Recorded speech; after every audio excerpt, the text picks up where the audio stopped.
Hello student, we are talking about the class 10th chapter number 3 topic pair of linear equations in two variables. So pair of linear equation in two variables के बारे में आज हम पढ़ने वाले हैं। इसके लिए हम थोड़ा सा पहले बेसिक पे ध्यान देंगे। भाई क्या है इसका बेसिक? विदाउट बेसिक हम लोग को चैप्टर समझ में नहीं आने वाला है ना। So basic is more important for us. सबसे पहले मैं आपसे ये बात करता हूँ कि pair of linear equation in two variable की बात है तो क्या होती है ये लीनियर इक्वेशंस? भाई लीनियर इक्वेशंस क्या होती हैं? मैं अगर कुछ ऐसे लेता हूँ 2x+3 = 0। सो ये क्या होती है? लीनियर इक्वेशन होती है। क्यों होती है लीनियर इक्वेशन? क्योंकि इसकी जो वेरिएबल है एक्स, क्या है यहाँ पे वेरिएबल है, 2 और 3 यहाँ पे क्या है कोफिशिएंट है। ये बात हमेशा ध्यान रखना। मैं पहले बता चुका हूँ आप लोगों को, जो एक्स है वो क्या है वेरिएबल है, जो 2 और 3 है वो क्या है कोफिशिएंट है। तो अगर वेरिएबल की हाईएस्ट पावर, हाईएस्ट डिग्री जो होती है वो 1 है, अगर वेरिएबल की हाईएस्ट डिग्री 1 है तो वो क्या होगा? लीनियर इक्वेशन होगा। अब यहाँ पे आप देख सकते हैं वेरिएबल एक्स है, अब एक्स की पावर कुछ नहीं तो क्या होगी 1 होगी। हाईएस्ट डिग्री क्या होगी इसकी? हाईएस्ट डिग्री 1 हो गई। तो we can say that is a linear equation. Okay sir, अब हमें ये चीज तो समझ में आ चुकी है कि क्या हो गया लीनियर इक्वेशन। ओके, अभी 2x+3 = 0 है ना यहाँ पे। तो यहाँ पे देखिए, अब अगर ये कब तक सेटिस्फाई होती है? अगर मैं समझ लो यहाँ पे x = 0 रख दूं तो क्या कुछ आंसर आएगा? नहीं आएगा, है ना। सो इनकी भी कुछ प्रॉपर्टीज होती हैं जिन्हें हमें ध्यान रखना होगा। अब ठीक है, लीनियर इक्वेशन की बात हो गई है, लेकिन ये इन टू वेरिएबल्स क्या होते हैं? टू वेरिएबल्स किस टाइप से होंगे टू वेरिएबल्स? तो देखिए यहाँ पे अगर मैं सिंपली अगर निकालना चाहूँ तो 2x +3 इधर आ जाएगा, -3 हो जाएगा, शिफ्टिंग देयर x = -3 और अपन में आ जाएगा ये 2। तो ये तो अपना जो हो गया सिंपल सा क्या हो गया भाई कि ये लीनियर इक्वेशन इन, ये अपना वन वेरिएबल की बात हो गई कि हम x की वैल्यू फाइंड कर सकते हैं। मतलब कि हमने एक वेरिएबल की वैल्यू फाइंड कर ली है। लेकिन अगर हम ये बात करें आपसे कि नहीं यार, हमें तो क्या चाहिए, हमें इन टू वेरिएबल्स चाहिए। क्या चाहिए? टू वेरिएबल्स चाहिए। तो टू वेरिएबल्स के लिए क्या कर सकते हैं? 2x+3y = 0। ये यहाँ पे आप देख सकते हो, जो वेरिएबल हो गया वो x हो गया और y हो गया। कॉफिशिएंट क्या है? 2 और 3 है। लिख सकते हैं यहाँ पे देखिए, कॉफिशिएंट्स क्या है? 2 और 3। वेरिएबल क्या है? x and y। वेरिएबल क्या है? x and y। So two variables मतलब x वेरिएबल और y वेरिएबल, ये दो वेरिएबल हो गए हमारे पास। ठीक है सर, हमें ये चीज भी समझ में आ गई जो आपने कहा कि भाई लीनियर इक्वेशन जिसमें जिस वेरिएबल की हाईएस्ट पावर 1 हो वो होता है लीनियर इक्वेशन।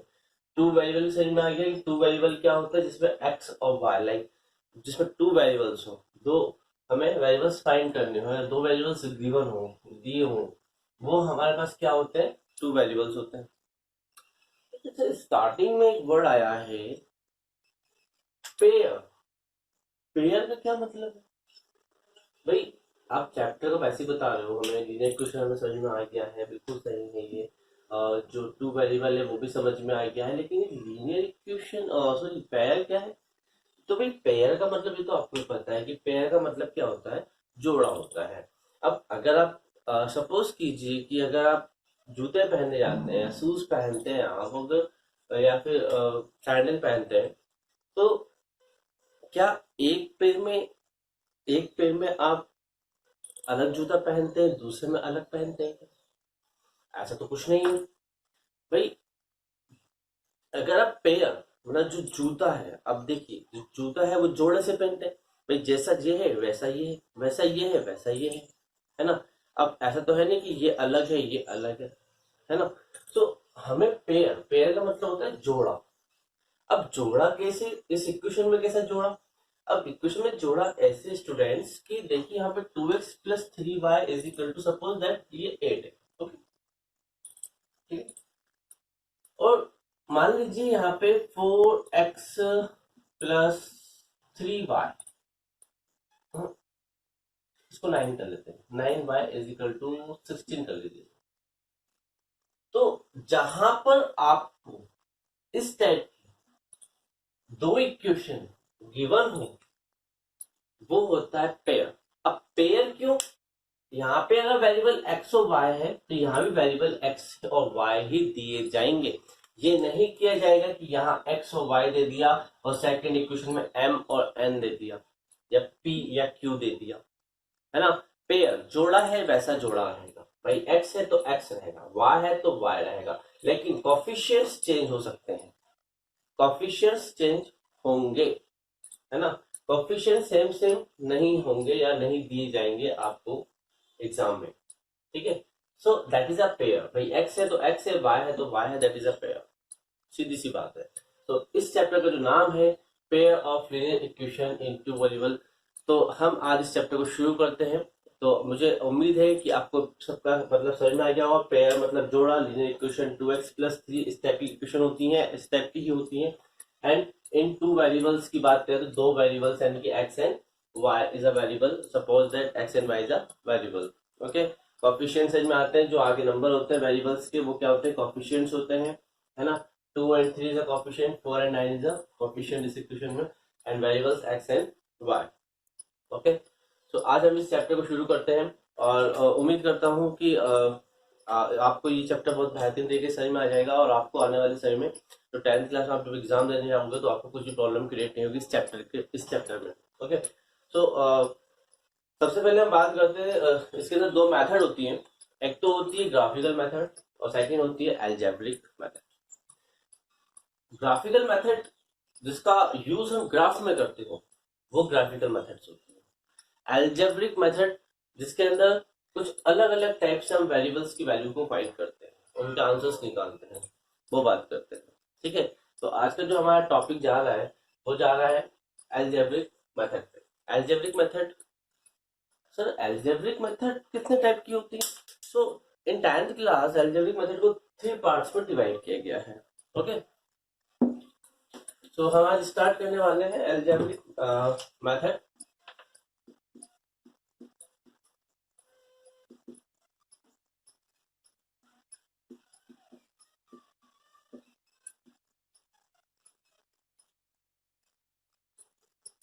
ठीक है, अलजेब्रिक मेथड शुरू करते हैं हम लोग।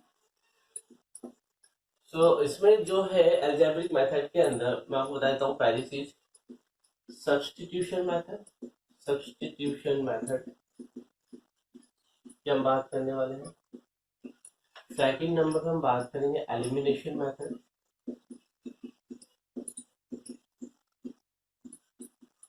Substitution method, elimination method, and third number पे जो 10th क्लास में बात होगी वो होगी क्रॉस मल्टीप्लीकेशन मेथड।